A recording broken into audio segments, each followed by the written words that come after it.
being recorded. And so as we gather together tonight, we have people from all over the world. So tonight's conversation is being recorded and is available will be available on Phyllis's website in the coming days. And there you can see conversations that we've had in the past. So you can revisit these webinars. These conversations happen on a monthly basis.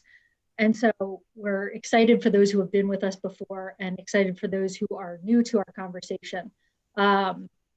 Tonight's conversation will take two parts. We'll begin with a little bit of input from Phyllis on tonight's assigned topic, and then we'll open up the floor for question and answer. Because we're expecting so many people tonight, the question and answer is managed by questions that have been submitted beforehand via email to me. So I have that listing here. And then we also have the chat function. So if you're new to Zoom, if you look at the bottom of your screen, there's a chat button. You can click that, and I would invite you, if you have a question as you listen to Phyllis speak, to click to send a message directly to me, to Colleen Gibson, and then I will work those questions into our conversation and act as the voice of the people as we move through tonight's discussion.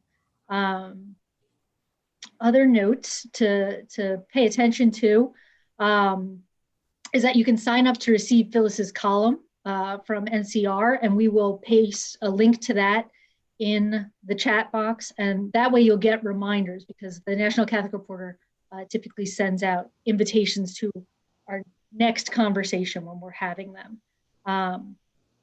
And we have a couple of other notes that we'll cover throughout the evening, but I think without further ado, we'll introduce Dr. Zagano and our conversation for tonight. So Dr. Phyllis Zagano is Senior Research Associate in Residence and Adjunct Professor of Religion at Hofstra University.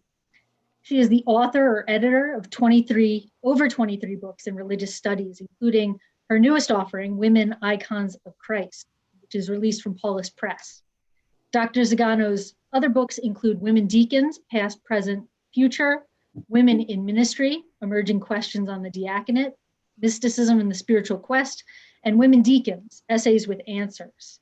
Her award-winning Just Catholic column runs monthly in the National Catholic Reporter. Her work has won numerous awards and has been translated around the world. In the coming weeks, there will be a series of essays by Dr. Zagano featured in the Global Sisters Report, which is a project of NCR, which will address women deacons and women religious and topics around that subject. So you can keep an eye out for that. And I'm sure Phyllis would be more than willing to tell us a little bit about that. In August of 2016, Pope Francis appointed Dr. Zagano to the Papal Commission for the Study of Women in the Diaconate, which completed its report to the Pope at the end of 2018.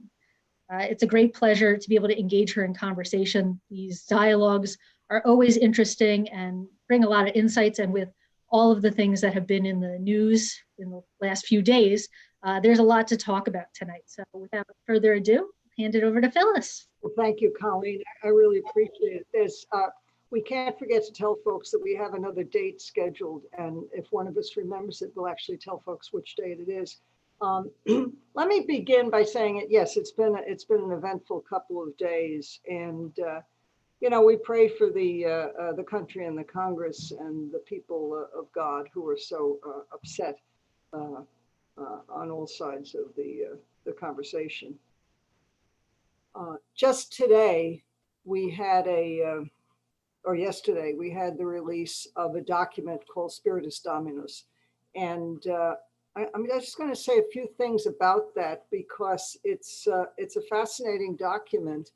And I'm going to read the end of an official commentary that was put out by the Vatican Press Office accompanying the release of the document. The document, I can show you, the way it comes out is they have a bulletino, and the document is there, and there's a commentary by the Holy Father to Cardinal Ladaria. But along with that, I don't think I have it in Italian, but I have a rough English translation. There's an official commentary published by the press office of the Holy See. And it's important because it's written by Professor Angelo Lamieri. And Professor Angelo Lamieri is a liturgy specialist. He is a professor at the Pontifical Lateran University, and he is also a member of the new commission for women deacons.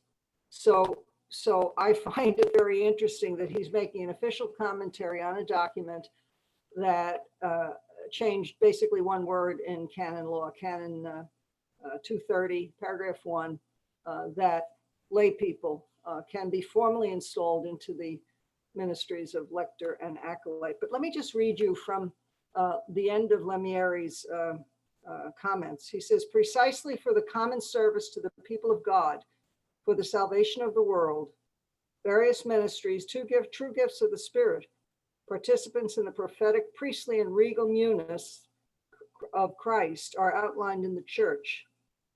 Some are essential to the life of the church, rooted in the sacrament of order. They configure to Christ the servant, the diaconate, or to Christ the head, who consigns himself to in the Eucharist, the episcopate, the priesthood. Others belonging to essential ministerial structure of the church, founded in the sacraments of baptism and confirmation, are aroused by the Spirit in different ways over the centuries, so that the church, scrutinizing the signs of the times, can fulfill her mission in listening to the needs of a journey that takes place in history.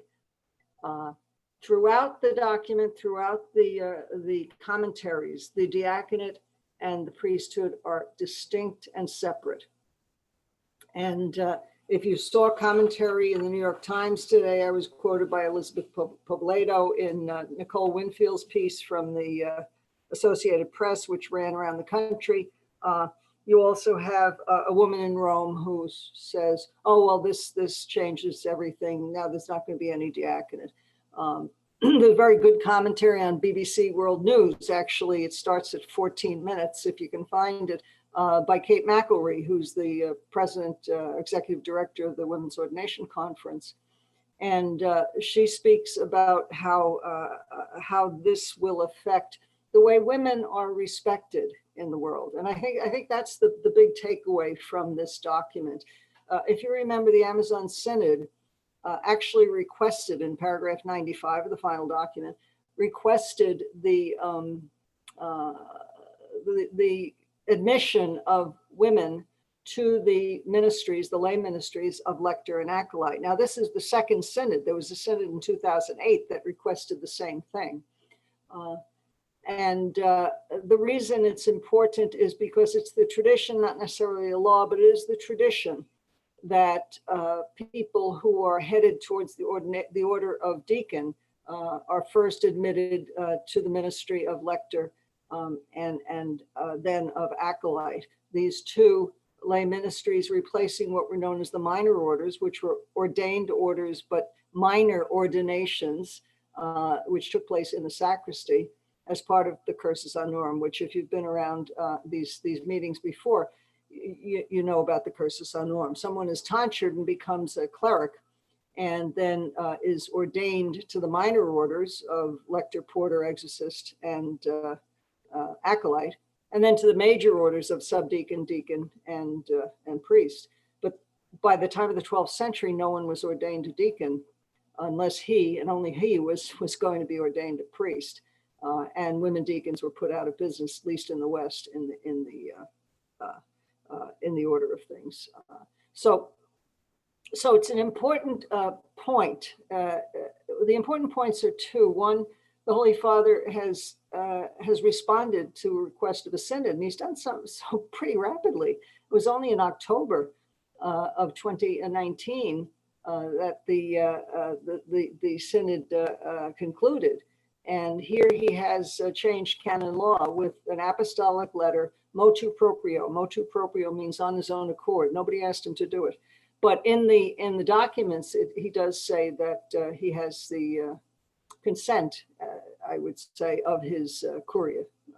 And that's very important. So the paperwork that we got on the baptism of the Lord actually is the day it's signed. It was released at 6 o'clock in the morning on yesterday, the 11th, but the paperwork is dated the 10th. it went around the block and everybody signed on to it, and he references that. So the big takeaway is it's synodality. He's responding to the request of a synod, and he is affirming that women are equally human in the eyes of God and in the eyes of the church, which sounds crazy to say, that's a big deal, but it is a big deal. And there's no turning this back. I've been told by many clerics, actually, when he does things, he's going to make sure it can't get turned off. It can't get turned back. And every single nail that needed to be nailed in this door is done. It's not going to get open. But we said we were going to talk about the pastoral need for women deacons, and there is obviously a pressing need for the ministry of women in the church. Colleen can speak better to this than I, but if you have a woman who is presented in a church setting, the people of God will, as an official person from the church, unfortunately, we tend to confuse with women. We tend to confuse religious vows and ordination. But if the person is an official person of the church, the people of God will go to that woman, and there are. I think there's a tangible understanding of the people of God, that the woman is trustworthy, is prayerful, can be helped. I mean, Colleen, you might want to speak a little bit about this. I mean, with your experience with the women you and the men you meet, and the women you and men, maybe, I don't know, in your prayer group if you have men too, but they just react differently. So when we talk about the pastoral need for women deacons, we're talking about a pastoral need for the church to publicly identify individuals who are servants, deacons, servant leaders in the parish. Now, all the other stuff, they can run the parish, they can be judges, they can preach. That's very important. Very important that women can proclaim the gospel, which is not part of this new apostolic letter that was moved on WINS, on CBS, and on BBC, that women could preach the gospel. Now, could proclaim the gospel. That's not correct, and we fixed that pretty quickly. But I really think that there is almost a visceral understanding among the people of God that women officially, part of the parish, part of the ministry of the church, is just a good idea. But Colleen, do you want to speak more about your own experience and how how people react to you as a woman of the church? Yeah, sure, Phyllis. I think there is something to official designations, and sisters, I think, are the sisters that I know and work with are not naturally prone or drawn to titles. We say that they often, as a member of a non-habited community, we say that can put a barrier between us. But to have sister before your name, to be designated as a servant, in that sense that a deacon is designated as a servant, makes you much more accessible to people. People who come to us on a daily basis. I'm in Camden, New Jersey, and serve our neighbors here. They meet us and they know, because of who we are and who we're designated as, that we can hold whatever they have to offer and help them in their needs and accompany them, and that we are signs of hope in that way. And so we do things that, historically deacons do. We do the work of servant. We serve people, we feed people, we clothe people. We provide for the spiritual needs of those within the church and those in all different traditions, and all are welcome. And so really being the face of Christ. But when people know that you are consecrated, or you are, designated as a servant, then it opens up the doors to be pastoral and to serve people in a very particular way, that people will tell you things that you would never tell someone on first meeting. But there's a comfort that comes with that designation. And I think a trust. Mhm. I think there's a genuine trust of the women who serve. Now, I'm not saying lay women who are pastoral associates don't have this same experience, and certainly they do. Not to say that you're not a lay woman, and that's the big deal, because only people ordained are not lay; they're clerics. But the fact that uh, the witness. The big difference, though, and I'm pretty sure I mentioned this in the series, the upcoming series in GSR that begins on the 14th of January. It'll run once a week for 5 weeks, and then I think the day after it ends on the 11th, and then on the 12th, Colleen and I will be on a GSR conversation, and they're going to they'll send it out somehow. I don't know how they do that, but they do it. In any event, what comes to mind is that so many of the ministries that women religious run are self-funded, and and the fact that they're self-funded, to me, almost disconnects themselves from the parish. They are disconnected from the parish. They're not funded by the parish. And I always think when I say this about visiting the Archbishop of Baltimore, who had been my boss when I worked in the New York Archdiocese, and he was then Archbishop, and we talked about the diaconate, and I said, I don't want to be a priest. I want to be a deacon. Rimshot, I want your checkbook. And I think that's really where the diaconate can be a ministry that is connected and disconnected from clericalism, if I may. The other part of the joke is, you know, the pastor's dead when you get the checkbook out of his hands. I think that I am so interested in having the people of God in a more direct way be able to participate in their own evangelization and ministry. I guess that's it. But I've talked a lot. I'll answer questions because we're only going to be here until 7:30. Okay. Okay, great. And I'm going to put into the chat right now a link that you can sign up for Phyllis's columns. And also just I'll put in a link after we've asked our first question, a link to the Global Sisters report. So when that series starts coming out, people will be able to get to that. I think picking up on what you spoke about, Phyllis, we had a number of questions about the change to Canon 230. But to not start there, there was a question about the duties that a deacon performs.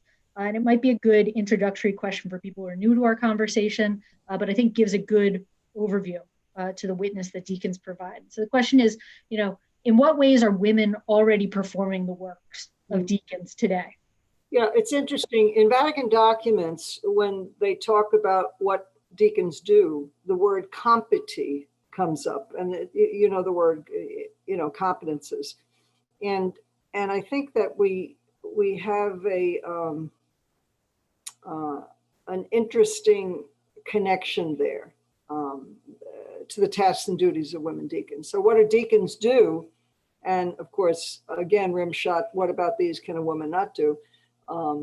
What deacons do are the word, the liturgy, and charity. And deacons are the ministers of the word.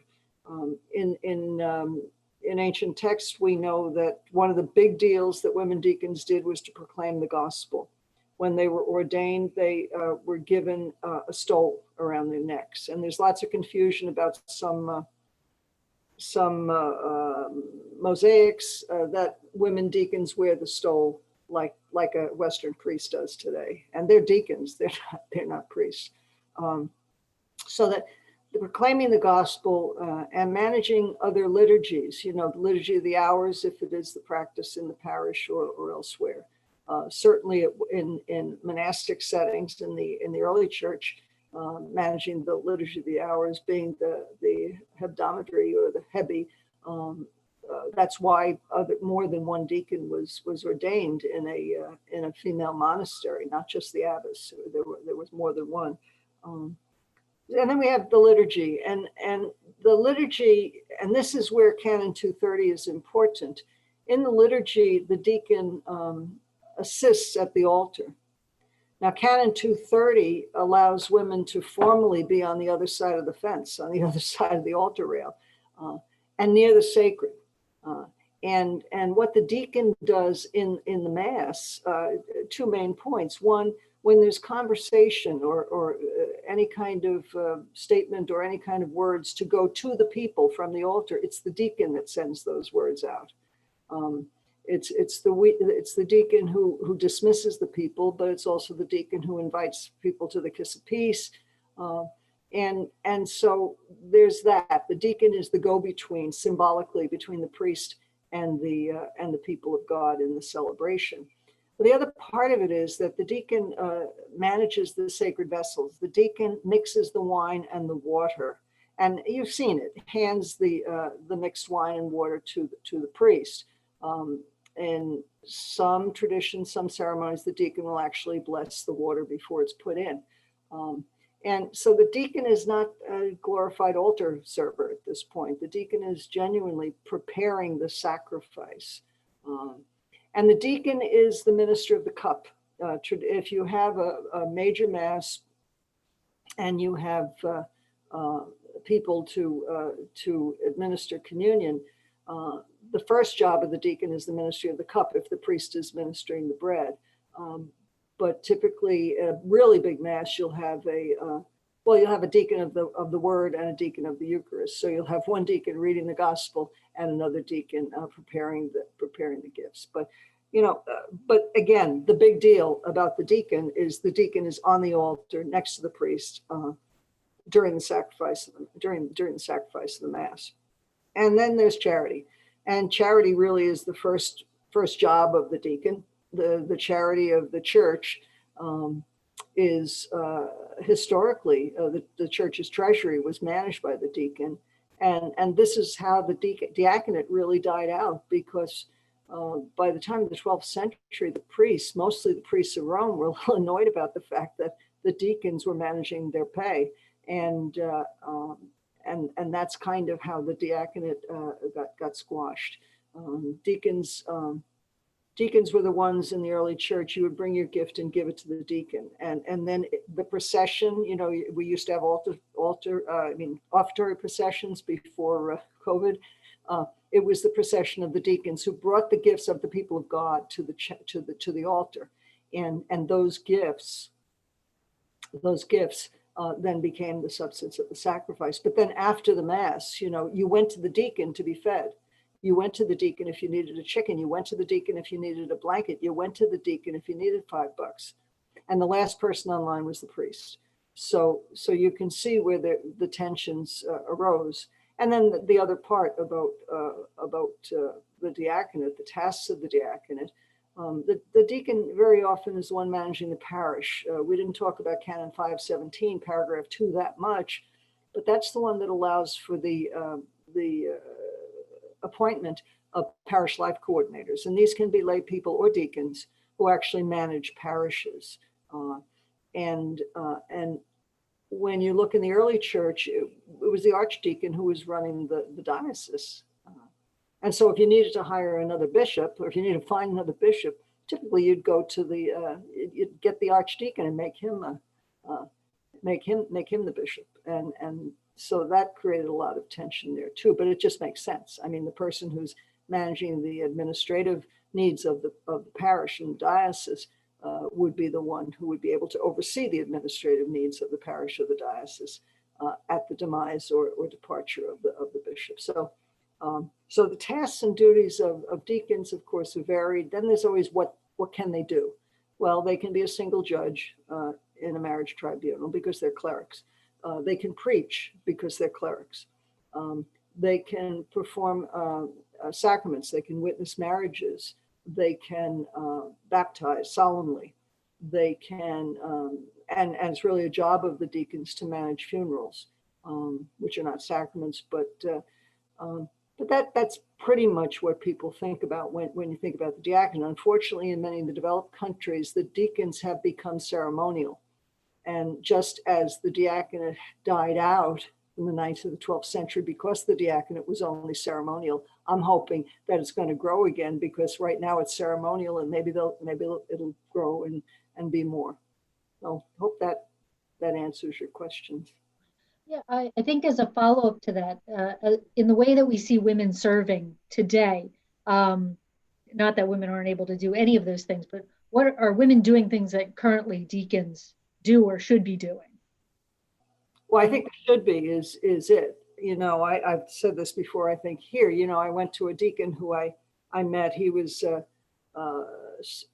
vested and had preached in a parish. And I said, well, hi, I'm Phyllis, oh, hi, I'm so-and-so. And what do you do? I said, I'm the deacon. I said, yeah. And what's your ministry? He said, I'm an accountant.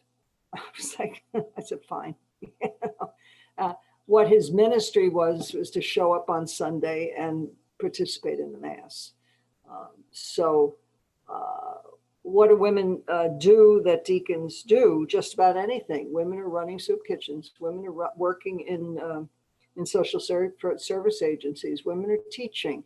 We forget about catechesis. The job of women deacons was very, very much involved with catechesis and catechizing neo-catechumen, not current neocats, but the newly baptized individuals, bringing them through sacraments. And women deacons or women today are working as chaplains. And this is not a book show, but there is a whole thing in this book, in Women Icons of Christ, which talks about deacons' anointing.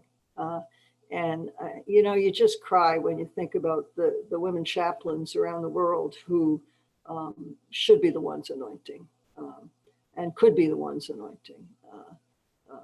I won't go into the historical back and forth on this, but deacons cannot anoint at this point. So what else? A question came in, Phyllis. We've talked about how there's this pastoral need, and that it would be really a mark that women can be icons of Christ, that women can image Christ, a mark of equality within the church. The questioner asked a question about, making women deacons is a mark of equality, but it also has the potential to lead to clericalism or clericalizing of women. And so how do we as a church work against clericalism, but how do you work against that argument for making women deacons that they would be clericalized? Well, if you're worried about women deacons being clericalized, then don't ordain anybody. Anybody can be clericalized. Anybody. The dentist can be clerical. I'm X and you're not. And I think that is the danger of any of these ranks of the clergy. So, the business don't clericalize women. Well, then don't ordain anybody. I just don't have time for that. I really don't. To me, it's a false argument, and it's something that. It's almost, I'm maybe not using it properly. I think it's almost like a red herring. It doesn't mean anything. Clericalism is, and we felt it. Clericalism is when, I've had conversations with folks today. If a woman writes a letter to a bishop, she's less likely to get a response than a man. It's as simple as that. That's clericalism. That's clericalism. Or, if you say to the pastor, it might be a good idea if your cantor wears a mask singing and you get no response, that's clericalism. So. A question, Phyllis, that came in around the change to Canon 230 was that the change, correct me if I'm wrong, seems to make it that, a woman serving as lector or serving as acolyte is not up to the whims of the bishop. it is set for in this Change the Canon. Is that correct? That's the premise that this question is built on. Well, it's almost like that. There's one diocese in the United States that does not allow women to be lectors or acolytes, and the way that diocese does it is says only installed lectors and acolytes can work as lectors or acolytes. You see, second paragraph of Canon 230 says that a bishop can nominate temporarily or deputize any layperson to perform the functions of lector or acolyte. But Canon 230 paragraph 1 up until today said only laymen may be installed into these ministries. And so it doesn't say that the bishop doesn't have to have anybody. The bishop doesn't have to have installed lectors or acolytes. But I think it keeps the bishop from having this easy out to keep women on the other side of the altar rail. And you know, in other countries, in the United States, people have been sending emails and writing on Facebook and Twitter, oh, you know, this is nothing, and we've been doing this for 30 years. And well, maybe you have, but they haven't been doing that in Congo, and they haven't been doing that in parts of India, and they haven't been doing that in a lot of cultures where women are still considered chattel and women are considered unclean. To me, the big takeaway is that now legally, officially, women can serve at the altar and be officially installed to do so. So your arguments about uncleanness do not apply here. And that to me is a very big deal. And that's kind of what I was saying to the various news agencies that I was talking to all day yesterday. You know, because it's misogyny is out there. You know, you see some of the reactions. I really haven't had time to look at the reactions from the other side, but you see some of the reactions that this is horrendous. And then the other reactions, well, it doesn't mean anything, and it's nothing, and it's just a sop, and it's this. And I said, no, it isn't. You know, I remember having a dinner in Rome with the bishops of Cambodia and Thailand, and we were talking about women deacons, of course. If I'm having a dinner with somebody, I'm talking about women deacons. But I said, you know, what do you think? And they said, you know, we don't care. You know, we'll take men deacons, we'll take women deacons. We don't have trained people to do this. And I think that the idea of now having a formal lay ministry open to everybody, it says in the document, you know, it's up to the Episcopal conferences to get means of training these people, training the men and women who are going to serve. Now, I don't like to say you have to be trained, you have to be installed to read, or you have to be installed to be an acolyte. That's the other way it could flip around. But I am happy to see that there's an effort to say that people should have certain training if they're going to be acolytes or lectors. I mean, I'm old enough to remember that I couldn't be an acolyte. I couldn't be a Eucharistic minister unless I was a daily communicant. And if I were to, and I had to go to classes in the high school up here. And if I was going to be a lector, I got a book every year in the new year to learn how to pronounce certain words. And we would have practice sessions. And I think that's all kind of gone away. And so there's a lot of cringeworthy things that happen these days. And, you know, again, I'm not saying that all lay lectors and temporarily deputed lectors and acolytes should be fired. I'm just saying I like the emphasis back on a little bit of training so you know what you're doing. Because I think in many cases, folks just don't. And that's very troubling to me. And I think it brings a dignity to carrying out those tasks. I hear you saying, Phyllis, that the presence of women at the altar is important, you know, to how we see women in general, how we, you know, the dignity of women, the way we see women in the church. And I hear you saying you really see it as a hopeful sign forward as we think about the cause of women deacons and reinstating women deacons. I hear the hope in there as we speak. Mhm. I don't like the term cause. I think if the Holy Spirit moves the church to show that the church has a need for women in the diaconate, that's a good thing. And it's more a question of discernment.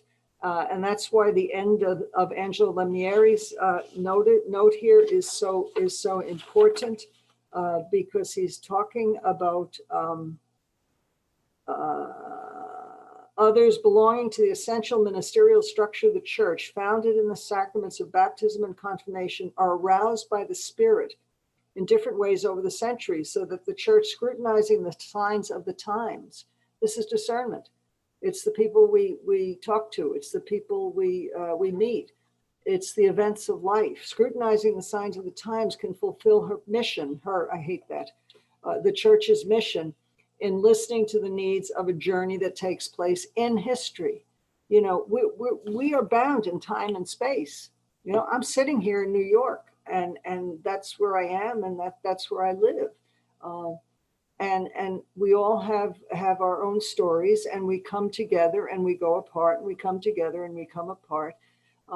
But we listen for the Spirit in our interactions and in the events around us. And so I think it is a question of the discernment of the church to say, this is a good idea for women to be admitted to what, quite frankly, were minor orders. And it was a way, the cursus honorum was a way to put women on the other side of the altar rail. I mean, I can tell you liturgical laws and commentaries for centuries. Well, you must have someone to give the responses at Mass. And if you're really in trouble, you can have a woman, but she has to be on the other side of the altar rail. Or for the washing of the linens, I read one piece where the linens at the Mass had to be rinsed by a man before they were handed across the altar rail to the woman who would be cleaning them. I mean, just incredible, incredible kinds of commentary. And these are part of liturgical law. And as I don't think it got in the paper, but I did say to some of the folks that interviewed me, it may have been on the AP television thing, Musicum Sacrum, 1967, on the sacred liturgy, and is still on the books. No mixed choir. A choir mixed male and female cannot sing from inside the sanctuary. They just don't want women in there at all. I was reading a paper today about really fascinating stuff, 18th century liturgical law about, and canon laws about priests and their wives in the Eastern churches. And certain Eastern churches, if a deacon were to be attending a Mass at which he would be receiving communion, could not have marital relations with his wife the night before because he'd be unclean. You know, touching a woman makes you unclean. And you can name, I'm sure, as well as I can, the societies in the world where women are unclean. I'm talking about menstruation huts. I'm talking about all that kind of foolishness. And so this is a very big deal. And I think that's the end of the New York Times article that Elizabeth Povoleto, where I said, this is a big deal. So, yeah, I think it is a big deal. You were in the emphasis placed on discernment and the discernment of spirits, Phyllis. Do you see that directly tied to really Pope Francis's emphasis on synodality and the fact that, you know, you mentioned the Amazon Synod and what came out of that, and then we have, you know, another synod coming up. You know, is that emphasis on discernment tied to that? And I think so. yeah. I do. You know, I as you speak, I'm reminded of walking inside the Vatican. We would have meetings at the old Holy Office at the Congregation of the Doctrine of the Faith, and then we'd walk past the site of St. Peter's back to Casa Santa Marta for lunch, and I would be walking with another professor who was a member of the commission. And she was absolutely livid. She's like, you know, synodality, what difference does it make? In 2008, the synod said women should be installed as lectors and acolytes, and nothing has happened. And that was 2017 that happened. See, that we had that conversation. So I think the Holy Father now is taking synodality seriously and trying to move the church along. You know, he's not an autocrat, not a dictator, and he listens to everybody. He's not afraid of any discussion. And I think the other good part, the hopeful part about this is that I think it'll smoke out a lot of the conversation about women deacons. And I think we're talking October 22 for the next synod.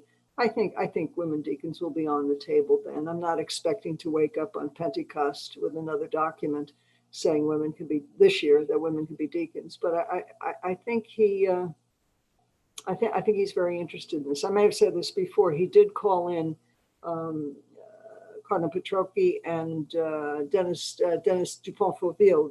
Dupont-Fauville is a CDF staffer who is the secretary of the new commission, and Petrocchi is the president. He's the Cardinal Archbishop of Aquila, a little bit south of Rome, or no, Aquila's northeast of Rome, and met them on October 26th. And as far as I understand, the commission, which has not begun working yet, the commission will start work in the fall, and I don't know exactly what's going on, but the fact that Angela Lamieri, whose work I've read and who seems to be very open to the concept, gave this official document, official commentary out of the press office. I just was stunned when I saw that.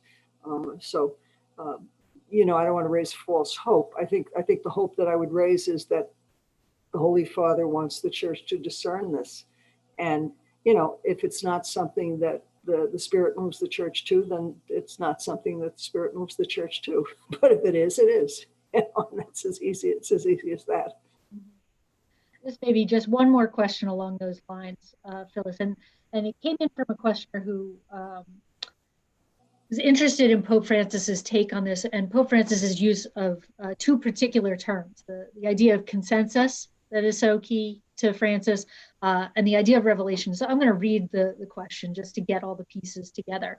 The questioner says, in light of the news of Pope Francis's change to explicitly allow lay women to act as lectors and acolytes, in terms of continuing the conversation around women deacons, the Pope has said that he has not found a consensus in the church on women deacons. Yet in 2019, when meeting with the International Union of Superiors General, Pope Francis said he could not do something that has not developed from revelation, the truth about the faith revealed by God. That's a quote. And the questioner says, are these two different things? Are they or aren't they? Waiting for the church to come to consensus and not being able to do something until it's developed from revelation. Okay, well, the second quote is from May of 2019, and I was in the Paul VI Hall when he said that, and the seats are very small, and I almost fell off mine, because what he said was he cannot go against revelation. What he said exactly was, if I'm going to make a doctrinal statement, I cannot go against revelation. I said, well, males and females are equally human in the eyes of God. That's revelation. So he can't say that women can't be ordained. I've been told this for years. They can't say no. They just don't want to say yes. Now, on the point of consensus, I don't recall that exact word. Is he saying that the church has not come to consensus, or are they speaking about something else? I think the questioner was speaking probably in terms of the first commission, saying when the commission came to a close, there could be no conclusion because it didn't seem like there was any consensus. Yeah. Well, that's a statement that was put out originally by Josh McElree and has been picked up by many members of the press. I actually talked to Nicole Winfield of the Associated Press about that. I don't know where it came from, so, the point is, we provided a document to the Holy Father. He gave part of it to the UISG. The UISG has since presented in GSR, actually, in Global Sisters Report, they've presented that this document was the history section. Okay.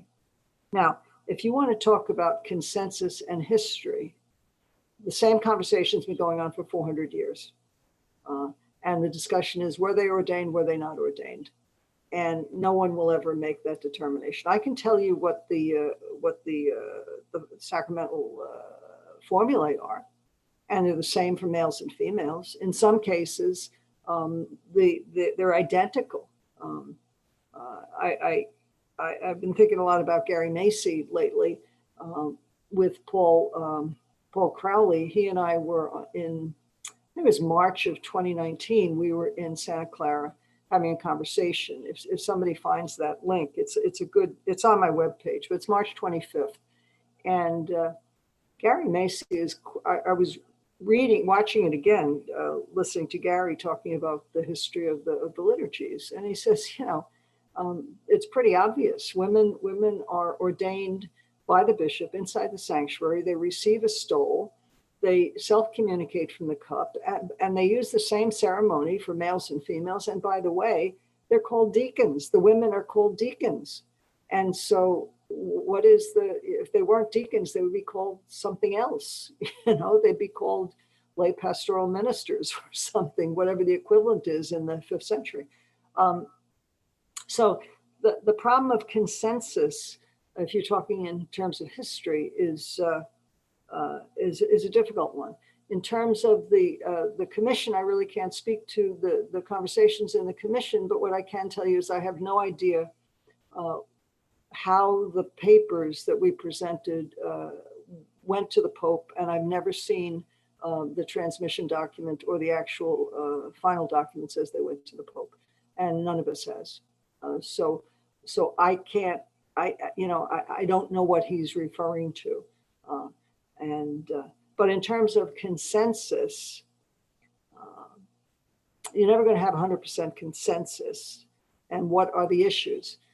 The issues are, have women been sacramentally ordained, or have they not been sacramentally ordained? And the next question is, can they be sacramentally ordained, or can they not be sacramentally ordained? Well, I don't think you're ever going to get consensus on that. Because even during the synod, the Amazonian Synod in 2019, you had at least one cardinal I know from inside the synod, another cardinal outside the synod, saying that Ordinatio Sacerdotalis, 1994, forbade women deacons. Well, it doesn't. It doesn't speak about women deacons at all. There is no church ruling against women deacons. There's the assumption that Canon 102.4, only a baptized male is validly ordained, applies to the diaconate and to the priesthood. And the fact of the matter is that Gresham collected his laws in the 12th century, and by that time, only people were being ordained as priests. If they were going to be ordained as deacons, then they were ordained as priests. So, consensus, I think, is, you'd like to come to 100% consensus, you won't. But I think that the fact that there was a consensus, consensus or a consensus. And what does that mean? Is it like 95% effectiveness, like the Moderna, vaccine? He says in these documents that he went to the various curial offices, and he didn't go to the curial offices, I'm sure, until he'd been talking both to East and West. You see that there's also the Eastern churches and the Orthodox churches and the churches of Orthodoxy here. You have to, and actually Orthodoxy is ahead of us, because the Bulgarians, many of them still ordain women as deacons. It's not an issue. So consensus, there's consensus, and then there's consensus. So I'm not quite clear on how that term is being spun around. But in terms of discernment, see with synodality doesn't mean consensus. Synodality means everybody's has their say, and objectively outside the discussion of everybody, you can have a determination of what is best for the church. And I think that's more what we're talking about. Go study Jesuit discernment. That's what's going on here. So. Yeah, that's key, the idea of discernment and the power of the Spirit to move within the church and to know that the Spirit is alive and well. You used the phrase, Phyllis, you said they can't say no, they just don't want to say yes. And one of the questions that came in is about the power of local bishops. And so the question is, would it be up to the Vatican or would it be up to local ordinaries to allow women deacons? Even if the Pope gave the okay to have women deacons, could a local bishop refuse to have them? And what's the likelihood, do you think, of that happening in the US and around the world? Well, the answer is yes. The way the diaconate rolled out after the Second Vatican Council, Episcopal conferences were asked to discuss it and say to Rome, we want to have deacons. And they had to develop the directories, as they're called, the training programs for deacons. But no bishop is required to this day to have deacons. And in Ireland, I haven't checked lately, but for a long time, more than half of the Irish bishops did not have deacons. And some of them said because they did not want to have a layer, a clericalized layer between themselves and the women who were doing the work of the church. They didn't want to have male deacons because they couldn't have women deacons. Now you find that the new Archbishop of, or the incoming Archbishop of Dublin has said, yeah, women deacons, you go. So in that case, the Irish Bishops' Conference would get together, assuming that the Vatican puts out another, or the Holy Father puts out another apostolic letter changing canon law, which would be easy to do. Canon 1024, only a baptized male is validly ordained priest. Boom. And change this canon law. And then the Irish Bishops' Conference would meet and say they decided they wanted to have women deacons in addition to male deacons. They would then set up their own program. They'd advise Rome, they'd set up their own program. And then each individual bishop, which is the end of your question, each individual bishop would be able to determine what he wanted in his diocese. And I always think of, I think it's John of Salamis in the 5th century, a letter going back and forth between him and another bishop. And they were talking about who could ordain whom. And he wrote that, well, I have women deacons. I know you don't like them, so I don't let them go to your diocese. And you could see where that would happen in the United States, where certain bishops to this day have problems with women, in ministry. So. A number of questions came in, Phyllis, around the idea of diversity and what are the, we talk about the gifts of the Spirit, the fruits of diversity. And so one of the questions that came in is, what do you think a greater diversity of ministers could offer to the church? Well, you're going back to, again, I'm thinking of the Gary Macy comments when we were in Santa Clara. You said, you have to have people, when you have a picnic, everybody gets an assignment. You bring the potato salad, you bring the lettuce, you bring the hamburgers. He says, you got everybody, and you have to have people assigned, because otherwise you end up with a picnic that everybody's got potato salad. So there are different works and different things to happen in ministry. And to be able to bring more people in, to have more people's gifts recognized. You look around at parishes, some parishes are fabulous. They've got huge staffs, and then they have huge volunteer groups. And other parishes, it's all about the priests, and they do everything. And I think that what it would bring would be a greater diversity of talent, and actually more people, more access. One man who funds my work said, they're crazy. People want to go to work for them. Well, hire them. I mean, if people, and different talents and different. I wrote a book called on prayer. And I said, the world would be so boring if all the flowers at the side of the road were the same color. And really that's what we're talking about here. Just, and it's not like specialization, it is, but it's not. It's more that different people's experiences come to the fore and help build up the parish community or whatever community we're talking about. Yeah, the body has many parts and many gifts to be offered, and so we need each of them. Phyllis, how do we lift up the pastoral? We've been talking about the pastoral need for women deacons. So how do we lift up the pastoral need for women deacons? How do we lift that up so that the church can hear it, so that it is evident? How do we make that apparent? It's interesting. My intuition is that the new commission is competent, and there's that word competent again, is competent to investigate and demonstrate the need for the pastoral need for women deacons, because that's really what it's about. If you don't need them, you don't get them, and if you need them, you get them. And if the church, I believe this truly, if the church needs women in ordained ministry, it will not be denied. But how do you demonstrate it? I think you just keep talking about it. You keep looking around, and how different it would be to hear your voice officially from the pulpit proclaiming the gospel. Because all week long you're feeding the poor. How different it would be to hear the woman chaplain preaching a healing miracle on Sunday. These are experiences that deacons have, that priests don't have.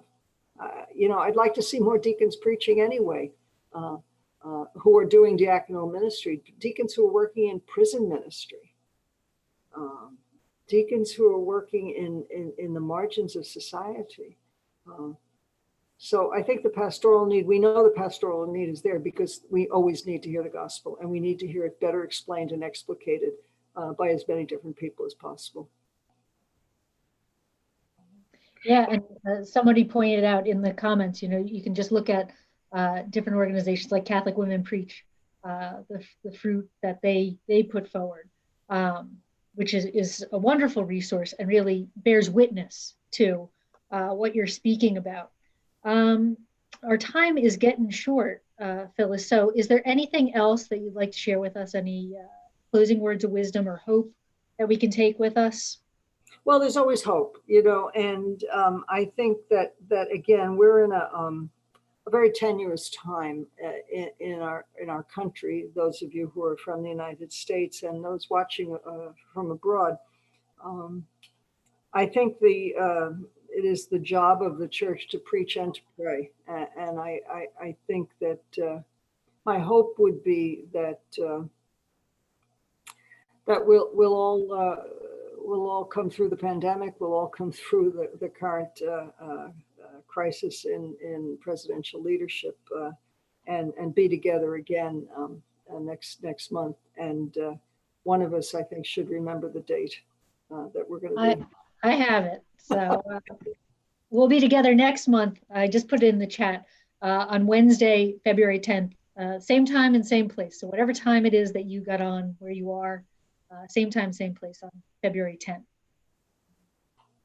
Well, thank you so much, Colleen. And thanks to everybody who's been here. We had a good crowd, and I hope to see you again. Yeah, thank you all. And thank you, Phyllis. And keep an eye out on Global Sisters Report for Phyllis's 5-week series on women religious and women deacons, and on all of her work at NCR. And thank you all for being with us, and we'll see you again soon. Good night. Night.